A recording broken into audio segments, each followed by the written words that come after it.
이렇게 살다가 나중에 제가 은혜 받아서 어머니 아버지 만나 그래서 은혜 받아서 그 과정도 할 얘기 많은데 하여튼 그래서 이렇게 목회하고 그랬는데 결혼하고 나서 결혼 전에는 내가 잘 몰랐어요. 내 안에 그렇게 큰 상처가 있는지.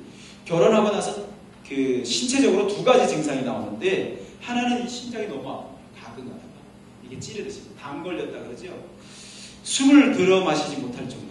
우리 하영이가 지금 가끔 가다가 그렇대요. 그래서 내가 마음이 굉장히 아프고 그런데 숨을 이렇게 못 쉬는 거예요. 심장이 아파서. 그래서 숨을 이게 안 아플 때까지 천천히 쉬어야 되고 또는 자다가도 청년 때는 안 그랬는데 결혼하고 나서 자다가도 이게 가해 눌림을 너무 쉽게 당하고 예수 이름으로 아무리 외쳐도 너무 힘들고 막 이래 안 되고 그래서 막 끙끙 앓다가 집사람을 옆에 툭 치면 집사람이 알고 벌떡 일어나서 주무르면서 이제 예수 이름으로 대적하고 그러면 몸이 좀 풀리고 이 두 가지 현상이 안 떠나가고 계속 있고 그래서 제가 고민하다가 또 내적 치유하다가 어떤 분 만나서 상담을 하는데 나보고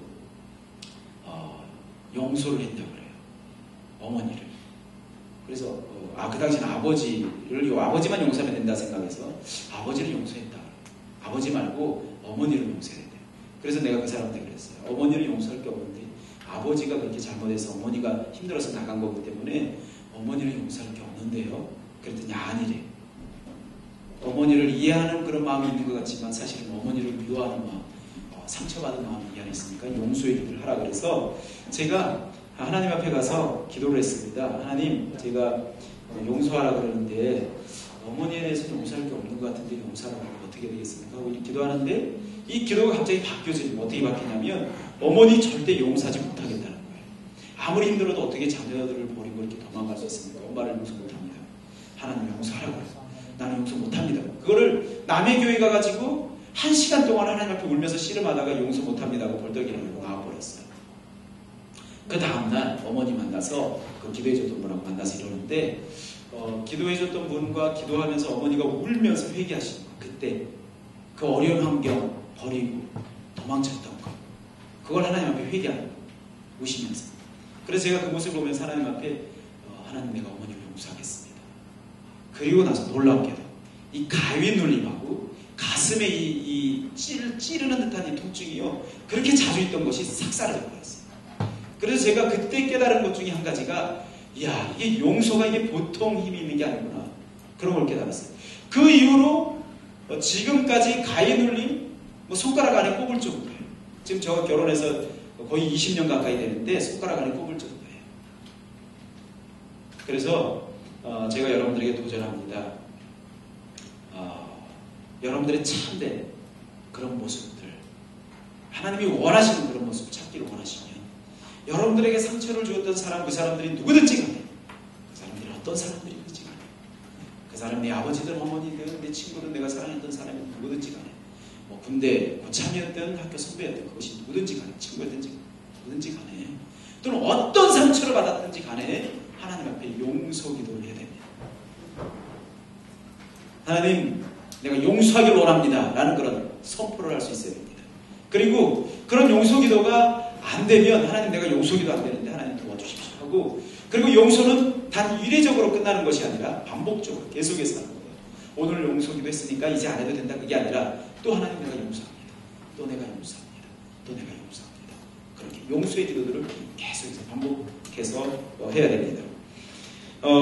그렇게 용서의 기도를 할 때 치유를 위해서 내 자신이 해야 될 일이 있는데 그 세 가지입니다. 오늘 제가 주보에 올린 내용인데 첫 번째로 한번 따라서 봅니다. 상처를 나누자.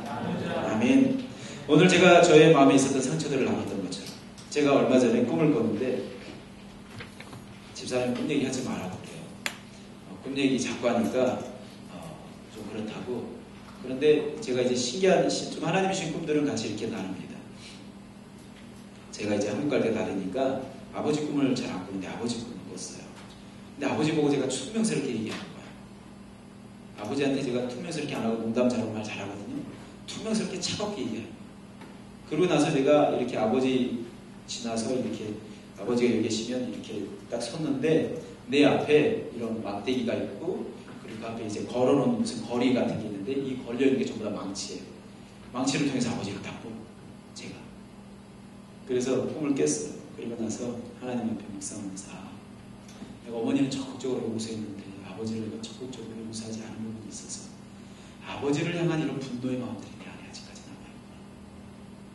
분노의 마음, 아버지를 향해서.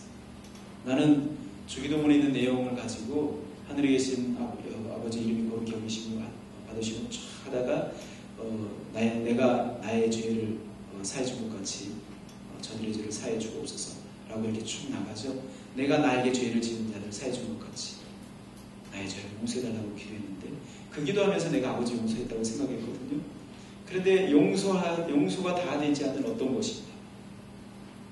그래서 아직까지 해결되지 않는 지긋지긋하게 치료되지 않는 그런 마음들이 있구나. 그래서 분노들이 이 안에 있구나. 그래서 나도 모르게 때로는 이렇게 요즘 들어서 우리 하영이가 저에게 하는 말 중에 할아버지의 모습이 내 안에 자주 나온대요. 전에는 안 그랬는데 아내도 그렇고 집사람도 그렇고 하영이도 그렇고 저한테 아버지의 그런 모습이 자꾸 보인다 그래요. 처음에는 안 보였었대요. 그래서 내 안에 이런 분노들이 아직까지 해결되지 않는 상처에 대한 그런 마음들이 있구나. 분노들이 있구나. 이걸 하나님 앞에 내가 해결해야 되겠다. 그래서 지난주 새벽에 나와서 하나님 앞에 기도하면서 또 금요기도 때 기도하면서 아버지에 대한 용서의 마음들 그리고 그 분노의 마음들 내 마음 무의식 세계에 깔아앉아 있는 이런 미움과 분노의 마음들 하나님 없이해달라고. 여러분 이게 몇 년 전에 받은 상처입니까? 이게 20년 30년 전에 한 30여 년 전에 받은 상처가 아직까지 내 안에 남아있어서 그게 나의 삶 가운데 작용하는 거예요. 여러분들 마음속에 여러분들이 치유받기를 원하는 그런 부분들이 있다고 한다면 하나님 내가 용서하기 원합니다.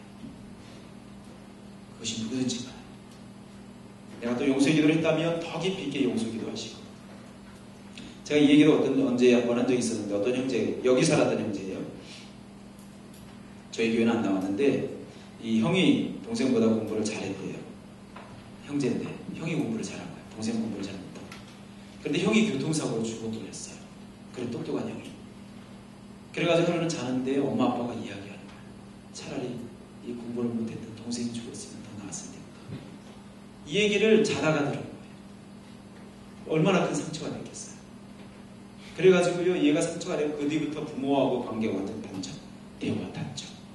그래 여기 와서 살아요. 어머니와 함께 부모님과 함께. 이런 상처들을 마음속에 품고 살아가면 치유가 안 되고 이게 그냥 안 보면 끝나는 줄 알지만 이게 안 본다고 끝나는 것이 아니라 우리 삶 가운데 그대로 작용을 합니다. 내가 만나는 사람들, 특별히 내 가족들, 내 아내, 내 남편, 내 아이들에게 이게 내가 받았던 상처들을 내가 버림받았던 그런 경험들이 그대로 나타납니다. 그 사람에게. 그래서 여러분 하나님 앞에 나의 상처를 고백하고 치유해달라고 기도해야 되기도 하지만 또 반대로 정말 믿을 수 있는 사람들에게 믿을 수 있는 아주 영성 있는 아주 깊이 있는 인격자들에게 다가가서 내 마음의 상처들을 고백을 하고 내가 이런 상처가 있으니까 나를 위해서 기도해 주시고 치유를 위해서 기도해달라고 부탁할 수 있어야 됩니다. 이렇게 드러낼 때 비로소 치유가 시작되는 것이지 드러내지 아니하고 감추면 감출수록 상처는 더 깊어지고 더 커져요. 그리고 또 한 가지는 하나님 앞에 성령님의 도움을 구하시는 것이죠. 성령님의 도움을 구해서 하나님 내 마음의 상처들을 치유해 주십시오.